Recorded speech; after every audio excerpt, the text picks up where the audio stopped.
بسم اللہ الرحمن الرحیم۔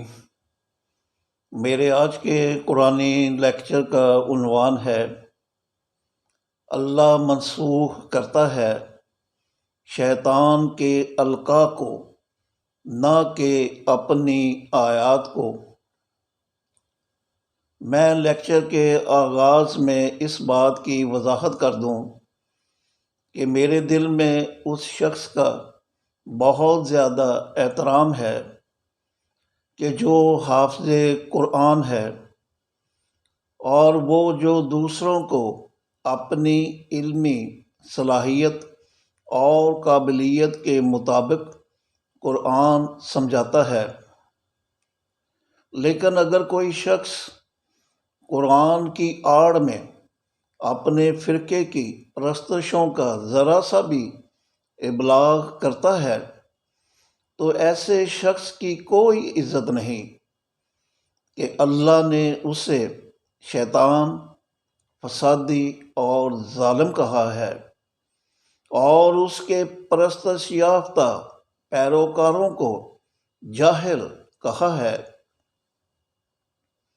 اس وضاحت کے بعد اب آئیے ان شیطانوں یعنی پرستش فروش مذہبی پیشواؤں کی طرف کہ جو اپنے شیطانی القاء سے قرآنی آیات کو منسوخ تو خود کرتے ہیں، لیکن الزام اللہ پر لگاتے ہیں۔ اللہ تو القاء شیطان کو منسوخ کر کے اپنی آیات کو محکم کرتا ہے۔ تبھی تو اللہ تعالیٰ نے القاء سے انہیں اپنی آیات میں بے بس کرنے والے شیطانوں یعنی پرستش فروش مذہبی پیشواؤں کو جہنم کی اطلاع دیتے ہوئے سورہ حج کی آیات 51 تا 54 میں فرمایا،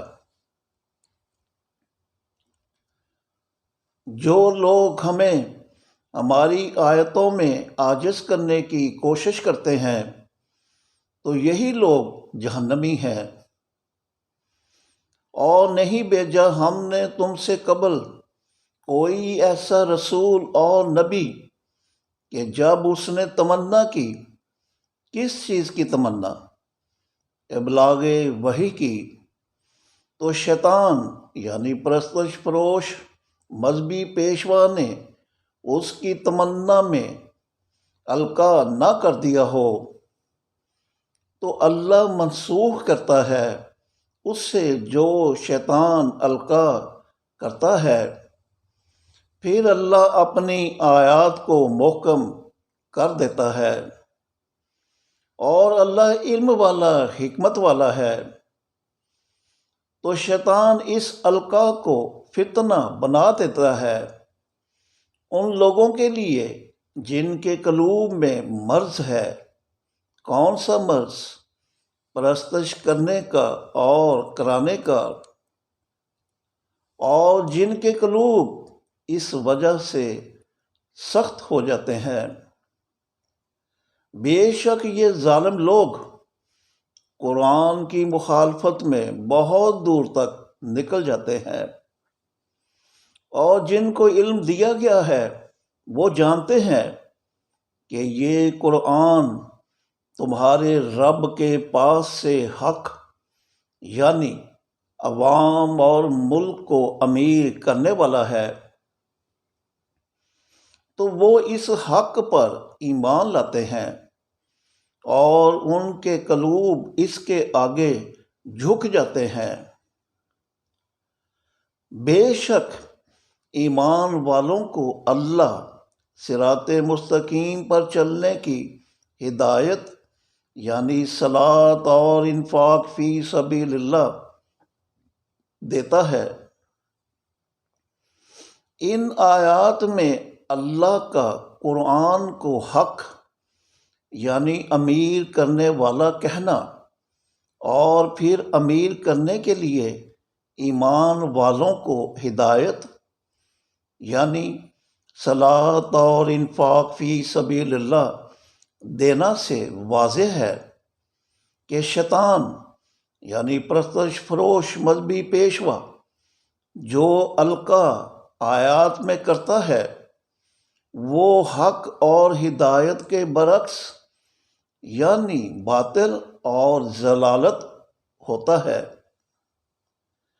اس طرح اللہ تعالیٰ نے خود ہی بتا دیا کہ شیطان یعنی پرستش فروش مذہبی پیشوا جو القا کرتا ہے وہ قرآنی الفاظ و اصطلاحات کے باطل معنی، ترجمہ، تفسیر اور مفہوم ہوتا ہے کہ جس سے انسان ضلالت یافتہ یعنی پرستش یافتہ بن کر غریب ہو جائے۔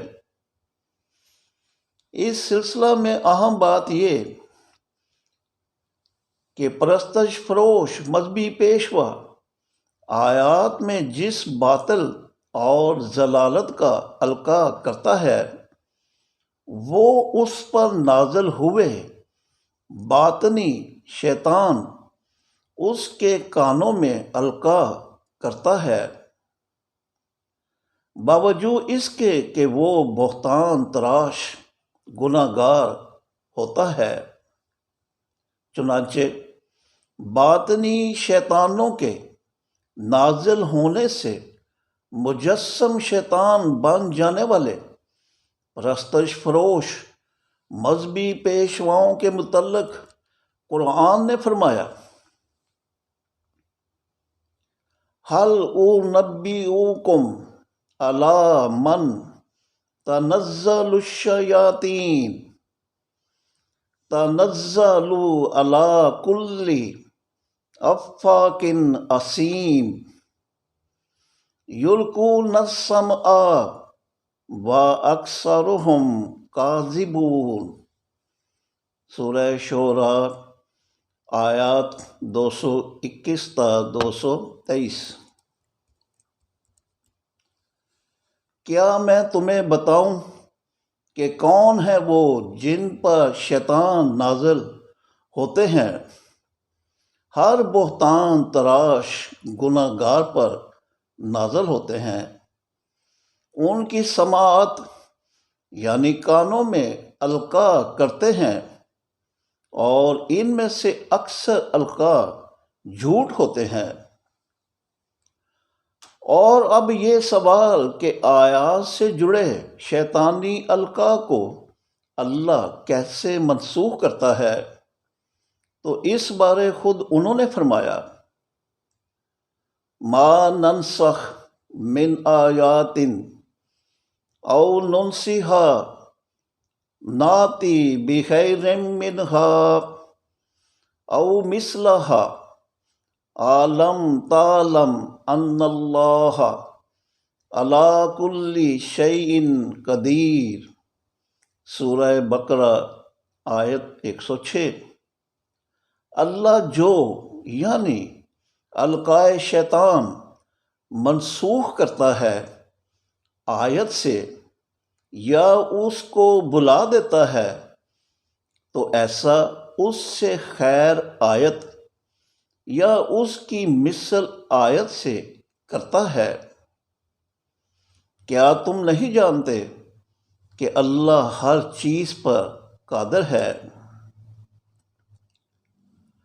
تعریف معنوی قرآنی الفاظ کی مثال اسی آیت کو لے لیجئے کہ جس میں فتح محمد جلندری نے من کا معنی سے کی بجائے کو کر کے پوری آیت کو ہی منسوخ کر دیا، یہ کہہ کر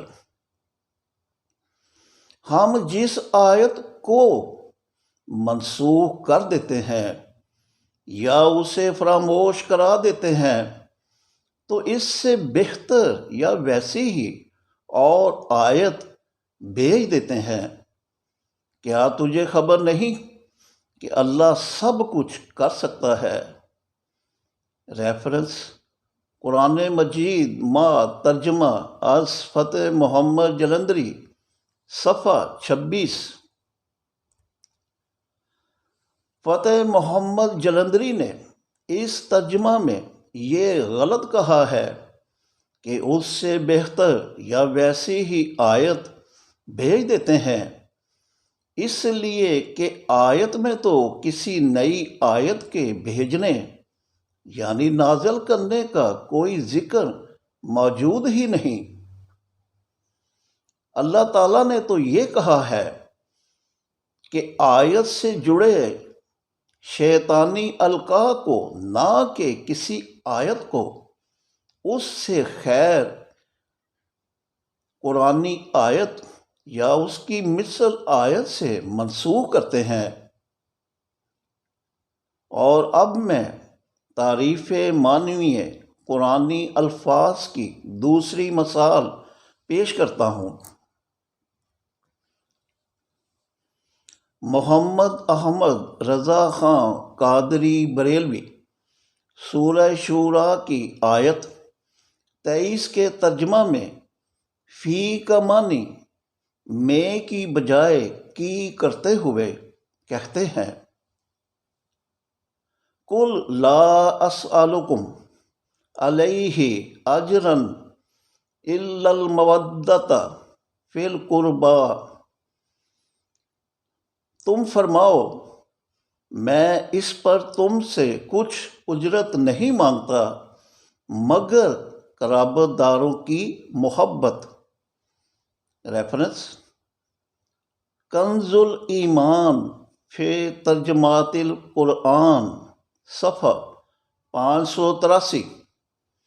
اور اسی آیت کے ترجمہ میں قرابت داروں کو اہل بیت تک محدود کرتے ہوئے حافظ سید فرمان علی کہتے ہیں، اے رسول تم کہہ دو کہ میں اس تبلیغ رسالت کا اپنے قرابت داروں یعنی اہل بیت کی محبت کے سوا تم سے کوئی صلہ نہیں مانگتا۔ ریفرنس: قرآن حکیم از حافظ سید فرمان علی، صفحہ 775۔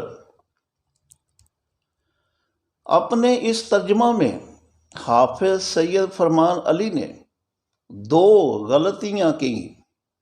پہلی غلطی یہ کہ اجر تبلیغ رسالت کا بتا دیا، جو درست نہیں، اس لیے کہ اگر سورہ شورا کی آیت 23 کو آیت 22 سے ملا کر پڑھا جائے تو اجر تبلیغ رسالت کا نہیں بلکہ محمد صلی اللہ علیہ وسلم کے کیے گئے اعمال صالح یعنی فلاحی کاموں کا سامنے آتا ہے۔ اور دوسری غلطی یہ کی کہ آیت میں آئے لفظ قربا کے معنی تمہارے قرابت دار کرنے کی بجائے قربی یعنی میرے قرابت دار کے مطابق کر کے انہیں محمد صلی اللہ علیہ وسلم کے قرابت دار یعنی اہل بیت بشمول حضرت علی رضی اللہ عنہ، حضرت فاطمہ رضی اللہ عنہا، حضرت حسن رضی اللہ عنہ اور حضرت حسین رضی اللہ عنہ بتا دیا، جبکہ محمد صلی اللہ علیہ وسلم قربی یعنی اپنے قرابت داروں یعنی اہل بیت کی محبت کے طلبگار نہ تھے، بلکہ قرآنی آیت میں آئے لفظ قربا کے مطابق سب مسلمانوں کے قرابت داروں میں حسنہ یعنی معاشی بھلائی کے ذریعے مودت یعنی محبت کے طلبگار تھے، تاکہ معاشی بھلائیوں سے غریب اور متوسط رشتہ داروں کی معاشی مشکلات کم ہوں اور وہ بھی خوشحال زندگی بسر کر سکیں۔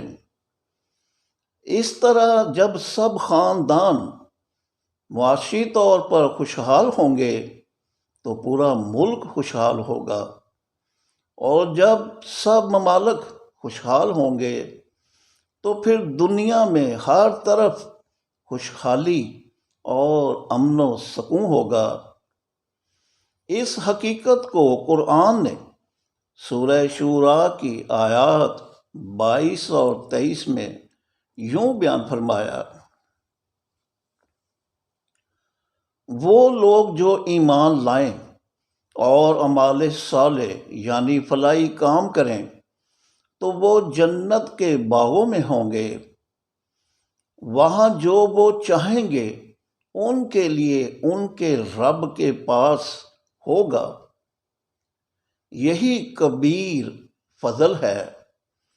تو یہ ہے وہ کبیر فضل جس کی خوشخبری دیتا ہے اللہ اپنے ان بندوں کو جو ایمان لائیں اور اعمال صالح یعنی فلاحی کام کریں۔ اے محمد کہہ دو کہ میں ان یعنی فلاحی کاموں کے لیے تم سے کوئی اجر نہیں مانگتا مگر تمہارے قرابت داروں میں مودت یعنی محبت، اور جو کوئی اپنے قرابت دار سے حسنا یعنی معاشی بھلائی کرے گا تو ہم اس کے لیے اس یعنی معاشی بھلائی میں اضافہ کر دیں گے۔ بے شک اللہ غفور یعنی معاشی تحفظ دینے والا، شکور یعنی شکر گزار ہے۔ تعریف معنوی قرآنی الفاظ کے بعد اب میں تعریف معنوی قرآنی اصطلاحات کی چند مثالیں پیش کرتا ہوں۔ قرآن کو حق یعنی عوام اور ملک کو امیر کرنے والا قرار دیتے ہوئے اللہ تعالیٰ نے فرمایا: قل یا ایھا الناس قد جاءکم الحق من ربکم فمن اہتدی فإنما یہتدی لنفسہ ومن ضل فإنما یضل علیہا وما انا علیکم بوکیل۔ سورہ یونس آیت 108۔ اے محمد کہہ دو کہ اے لوگو، تمہارے پاس تمہارے رب کی طرف سے حق یعنی عوام اور ملک کو امیر کرنے والا قرآن آ گیا ہے، تو جو ہدایت یافتہ ہوا وہ اپنی ذات کے لیے ہدایت یافتہ ہوا کہ اس سے امیر ہو گیا، اور جو گمراہ یعنی پرستش یافتہ ہوا تو بے شک اس کی ضلالت یعنی غربت خود اسی پر ہے، میں تمہارا وکیل نہیں۔ اور اب حق یعنی امیر کرنے والے قرآن کو حق یعنی امارت کے ساتھ ہی پڑھنے کا حکم دیتے ہوئے اللہ تعالیٰ نے فرمایا: الذین آتیناہم الکتاب یتلونہ حق تلاوتہ۔ سورہ بقرہ آیت 121۔ وہ لوگ جنہیں ہم نے کتاب یعنی قرآن دیا ہے وہ اس کو ایسے پڑھتے ہیں جیسے پڑھنے کا حق ہے۔ یہ قرآن کو ایسے پڑھنا جیسے پڑھنے کا حق کیا ہے؟ وہ ہے قرآن کی جو آیات انسان کو امیر کرنے والی ہیں ان کا ترجمہ غریبانہ کر کے نہ پڑھا جائے۔ چنانچہ خود اللہ تعالیٰ نے محمد رسول اللہ پر اپنی آیات حق کے ساتھ تلاوت کی یہ کہہ کر،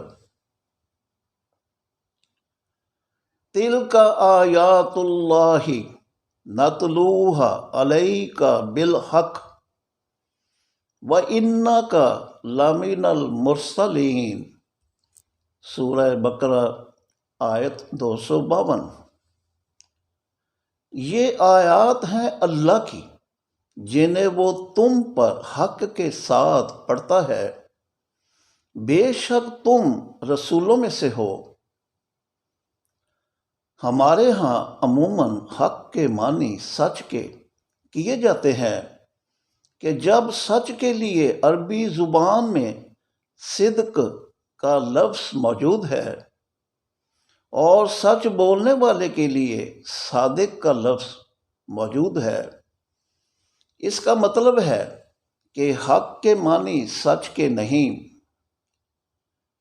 اور میں نے جو ان آیات میں حق کے معنی امیر کرنے والا کیے ہیں، تو اس آیت کی روشنی میں کہ جس میں حق کا انسان کی کمائی سے تعلق بیان کرتے ہوئے قرآن نے فرمایا، وَخَلَقَ اللَّهُ السَّمَاوَاتِ وَالْأَرْضَ بِالْحَقِّ وَلِتُجْزَىٰ كُلُّ نَفْسٍ بِمَا كَسَبَتْ وَهُمْ لَا يُظْلَمُونَ۔ سورہ جاثیہ آیت 22۔ اور اللہ نے آسمانوں اور زمین کو حق یعنی عوام اور ملک کو امیر کرنے کے ساتھ خلق کیا تاکہ ہر نفس یعنی شخص کو اجر دیا جائے اس کا جو اس نے کمایا، اور اس کے ساتھ ظلم یعنی ناانصافی نہ ہو۔ حق کے ضمن میں اہم بات یہ کہ وہ عوام اور ملک کو اس وقت غریب کرتا ہے کہ جب اسے ظن سے بدل دیا جائے، اور یہ حقیقت آیت ان ظن لا یغنی من الحق شیئا سے واضح ہے کہ جس میں کہا گیا ہے حق سے ظن انسان کو کچھ غنی یعنی امیر نہیں کرتا۔ مثلا صلاۃ بمانی پیشہ ورانہ ڈیوٹی حق ہے کہ انسان کو امیر کرتی ہے، لیکن جب حق صلاۃ بمانی پیشہ ورانہ ڈیوٹی کو نماز یعنی پرستش سے بدل دیا جائے تو وہ ظن یعنی باطل بن جاتی ہے کہ جو نمازی کو ایک پیسہ بھی کما کر نہیں دیتی۔ چنانچہ یہی نمازی جہاں 5 نمازوں کے پڑھنے میں لگے وقت کی نسبت خود کو غریب کرتے ہیں، وہاں ملا، پیر، مفتی ذاکر، امام قلندر، غوث قطب اور ابدال وغیرہ کو نماز پڑھانے کے عوض ناجائز تنخواہ دے کر خود کو مزید غریب کرتے ہیں۔ اسی طرح زکوٰۃ بمانی انکم ٹیکس حق ہے کہ حکومت کو امیر کرتی ہے، لیکن جب حق زکوٰۃ بمانی انکم ٹیکس کو پرائیویٹ سطح پر مستحقین کو دی جانے والی 2.5% یا 5 زکوٰۃ کر دیا گیا تو مسلم پیشہ ور جہاں اب حکومت کو انکم ٹیکس دیتے ہیں، وہاں پرائیویٹ سطح پر 2.5% یا 5 زکوٰۃ بھی الگ سے نکالتے ہیں کہ جس کی نسبت سے خود کو غریب کر لیتے ہیں۔ اسی طرح ملک کے مالیاتی نظام انفاق فی سبیل اللہ یعنی تسبیح بمانی انفاق بالزکوٰۃ انفاق بھی قرض اللہ، انفاق بالصدقات، انفاق بالعفو اور انفاق بالمیراث کو جب مالا کے دانوں والی پرستشی تسبیح سے بدل دیا گیا تو اس پر عمل پیرا مسلمان جہاں اب خود کو اس تسبیح میں لگے وقت کی نسبت غریب کرتے ہیں، وہاں حکومت کو پورا انکم ٹیکس نہ دینے سے غریب کرتے ہیں کہ جس سے وہ پھر مجبور ہو جاتی ہے کہ عالمی مالیاتی اداروں سے قرض لے کر اپنی مالیاتی اور جغرافیائی خود مختاری کھو دے۔ ذرا سوچیے تو صحیح کہ وہ اللہ جس نے خود کو، اپنی بادشاہت کو، اپنی کرسی اقتدار کو، قرآن کو، دین کو، ہدایت کو، مسجد الحرام کو، محمد صلی اللہ علیہ وسلم کو اور کائنات کی ہر چیز کو حق کہا ہو کہ وہ انسانوں کو غنی یعنی امیر کرنے میں لگے ہیں، وہ کیا انسانوں کو صلاۃ بمانی نماز اور انفاق فی سبیل اللہ بمانی مالا والی تسبیح اپنی پرستش کے لیے دے گا کہ جن سے وہ غریب ہو جائیں؟ قطعاً نہیں، کہ وہ خوشامد پسند نہیں بلکہ قانون پسند حکمراں ہیں۔ چنانچہ قرآن کی حق آیات یعنی امیر کرنے والی آیات کو باطل آیات یعنی غریب کرنے والی آیات کا لباس پہنانے والوں سے اللہ تعالیٰ پوچھتے ہیں، یا اہل الکتاب لیما تلبسون الحق بالباطل وتکتمون الحق وانتم تعلمون۔ سورہ آل عمران آیت 71۔ اے کتاب والو، کیوں حق یعنی امیر کرنے والی آیات کو باطل یعنی غریب کرنے والی آیات کا لباس پہناتے ہو اور اس طرح حق کو چھپاتے ہو، اور اس یعنی باطل پرستی کو تم جانتے بھی ہو؟ چنانچہ اس تحقیق کے نتیجہ میں حق صلاۃ، زکوٰۃ اور انفاق فی سبیل اللہ سے جو باطل معنی یعنی غریب کرنے والے معنی نابود ہوئے، اسے خود سے منسوب کرتے ہوئے حق اللہ نے فرمایا، وَيَمْحُ اللَّهُ الْبَاطِلَ وَيُحِقُّ الْحَقَّ بِكَلِمَاتِهِ۔ سورہ شورى آیت 24۔ ترجمہ: اور اللہ باطل کو نابود کرتا ہے اور حق کو اپنے کلمات سے حق ثابت کر دیتا ہے۔ اور اب باطل معنی پر حق معنی کی کامیابی کا اعلان محمد رسول اللہ سے کراتے ہوئے حکمراں اللہ نے فرمایا، وَقُلْ جَاءَ الْحَقُّ وَزَهَقَ الْبَاطِلُ إِنَّ الْبَاطِلَ كَانَ زَهُوقًا۔ سورہ بنی اسرائیل آیت 81۔ اے محمد، کہہ دو کہ حق آ گیا اور باطل مٹ گیا، بے شک باطل کو مٹنا ہی تھا۔ اس موقع پر تنویر گوہر نے کیا خوب کہا ہے،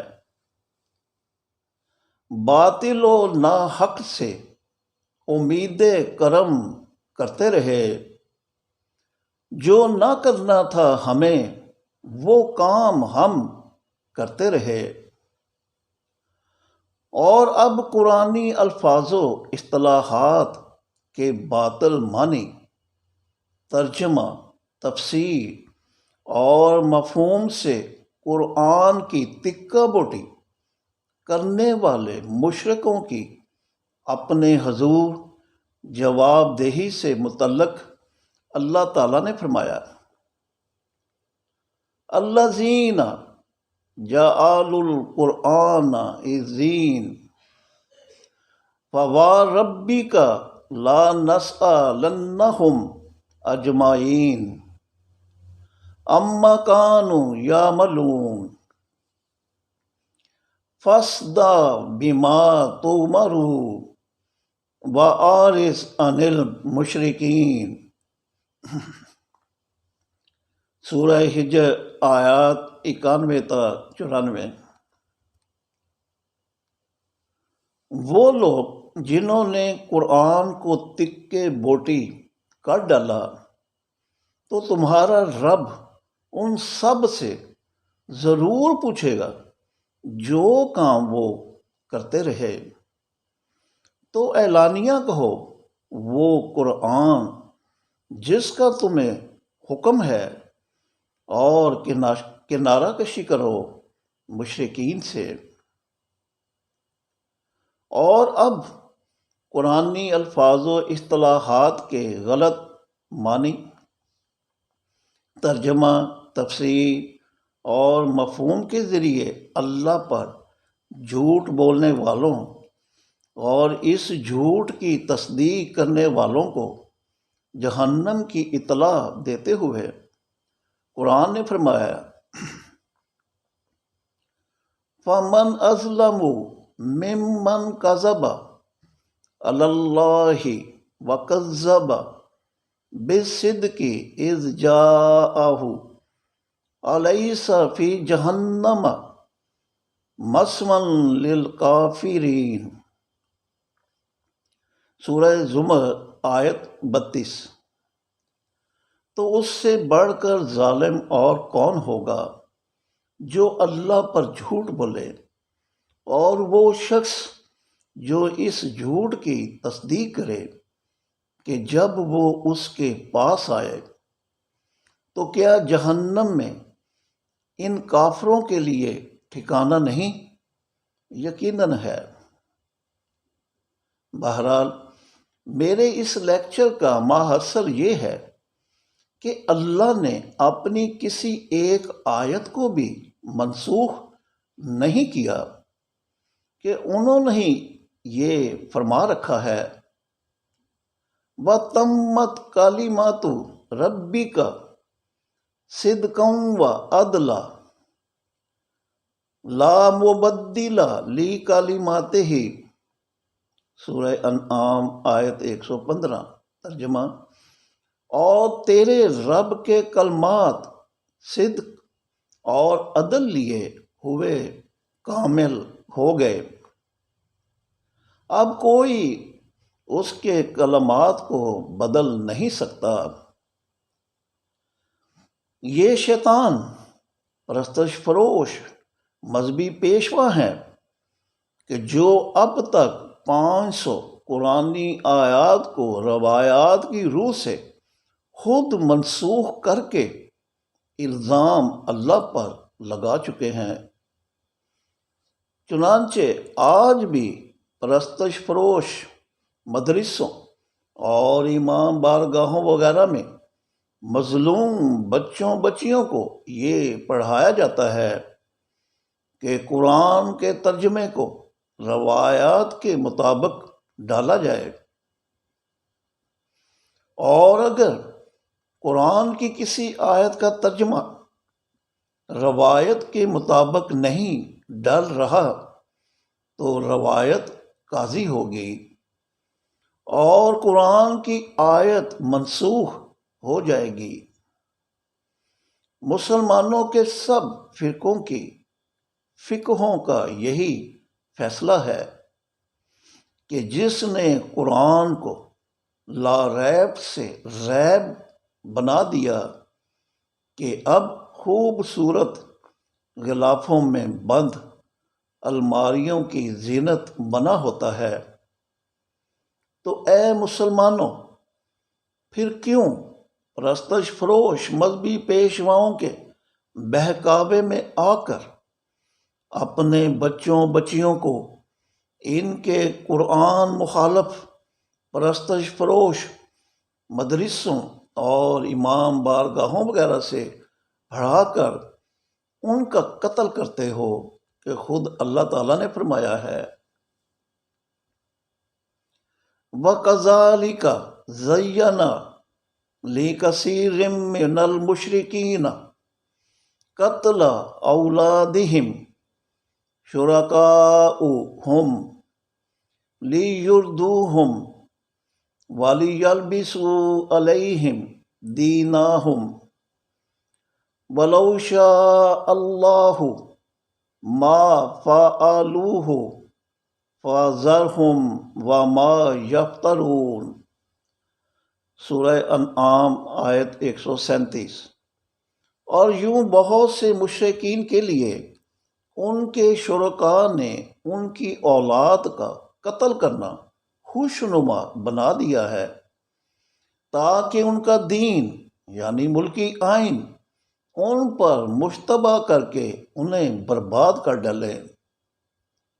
اگر اللہ چاہتا تو وہ یہ کام نہ کرتے، تو چھوڑ دو اپنے ان شرکاء کو اور جو وہ گھڑتے ہیں۔ پہلے اگر یہ معلوم ہو جائے کہ مشرکین کون ہوتے ہیں تو پھر یہ بھی معلوم ہو جائے گا کہ شرکاء کون ہیں جو ان کے لیے ان کی اولاد کا قتل کرنا خوشنما بناتے ہیں۔ اللہ تعالیٰ نے فرمایا وَأَقِیمُوا الصَّلَاةَ وَلَا تَکُونُوا مِنَ الْمُشْرِکِینَ مِنَ الَّذِینَ فَرَّقُوا دِینَهُمْ وَكَانُوا شِیَّعًا كُلُّ حِزْبٍ بِمَا لَدَیْہِمْ فَرِحُونَ۔ سورہ روم آیات 31 اور 32۔ صلاۃ یعنی پیشہ ورانہ ڈیوٹی قائم کرو اور مشرکین میں سے نہ ہو جانا، یعنی ان لوگوں میں سے جنہوں نے اپنے دین یعنی ملکی آئین میں تفرقہ ڈالا اور شیعہ ہو گئے۔ اس طرح تو آج مسلمانوں کا ہر فرقہ شیعہ ہے، اور اب ہر فرقہ اس پر خوش ہے جو اس کے پاس ہے۔ کیا پاس ہے؟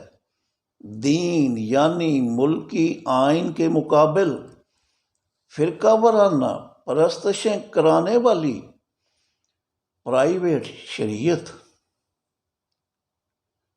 اس آیت سے واضح ہے کہ مشرکین وہ لوگ ہیں جو دین یعنی ملکی آئین میں فرقے پیدا کرتے ہیں اور فرقے پیدا ہوتے ہیں پرستشوں سے کہ جو ابتدا میں دنیا کے نکھٹو لوگوں نے گھڑی اور پھر ان میں اضافہ ہوتا ہی چلا گیا۔ پرستشوں کے سرپرستوں کو مذہبی پیشوا کہتے ہیں۔ اس طرح مشرکین کے شرکاء ان کے فرقہ باز پرستش فروش مذہبی پیشوا یعنی ملا پیر مفتی ذاکر امام کلندر غوث قطب ابدال درویش مجذوب ملنگ صوفی پوپ پادری ربی مربی پنڈت کاہن سادھو کرنتی اور گیانی وغیرہ ہیں، جو عوام سے اپنی باطل پرستشیں یعنی انہیں غریب کرنے والے پرستشیں کروا کر دین حق یعنی تنخواہ اجرت منافع الاؤنس، بونس، ٹیوشن فیس اور کرایہ وغیرہ کی صورت میں امیر کرنے والے ملکی آئین کو ان پر مشتبہ کر دیتے ہیں۔ چنانچہ اللہ تعالیٰ نے فرمایا، قُلْ يَا أَهْلَ الْكِتَابِ لَا تَغْلُوا فِي دِينِكُمْ غَيْرَ الْحَقِّ وَلَا تَتَّبِعُوا أَهْوَاءَ قَوْمٍ قَدْ ضَلُّوا مِنْ قَبْلُ وَأَضَلُّوا كَثِيرًا وَضَلُّوا عَنْ سَوَاءِ السَّبِيلِ۔ سورہ مائدہ آیت 77۔ اے محمد کہہ دو کہ اے کتاب والو، نہ تو دین یعنی ملکی آئین میں مبالغہ آرائی کرو کہ وہ غیر حق یعنی عوام اور ملک کو غریب کرنے والا ہو جائے، اور نہ ہی ایسے لوگوں کی خواہشات پرستش کا اتباع کرو جو اس سے پہلے خود بھی گمراہ یعنی پرستش یافتہ ہوئے اور اپنے ساتھ بہت سے لوگوں کو گمراہ یعنی پرستش یافتہ بنایا، اور یوں سب سیدھے راستے یعنی صراط مستقیم سے گم ہو گئے کہ پھر اپنے اللہ کو نہ پا سکے۔ اور اب خود ہی شیطانوں یعنی پرستش فروش مذہبی پیشواؤں سے بچنے کا طریقہ بتاتے ہوئے اللہ تعالیٰ نے فرمایا، وَقُلْ رَبِّ أَعُوذُ بِكَ مِنْ ہَمَزَاتِ الشَّيَاطِينِ وَأَعُوذُ بِكَ رَبِّ أَنْ يَحْضُرُونِ۔ سورہ مومنون آیات 97 اور 98۔ اے محمد کہہ دو کہ اے میرے رب، میں شیطانوں کے خطرات سے تیری پناہ مانگتا ہوں، اور اے میرے رب، میں تیری پناہ مانگتا ہوں اس سے کہ وہ میرے پاس آئیں۔ کہاں آ سکتے ہیں یہ لوگ؟ گھر میں، آفس میں، دکان میں، کھیت میں، کارخانے میں اور تعلیمی ادارے وغیرہ میں۔ چنانچہ فیض احمد فیض اپنے متعلق کہتے ہیں، شیخ صاحب سے رسم و راہ نہ کی، شکر ہے زندگی تباہ نہ کی۔ شکریہ۔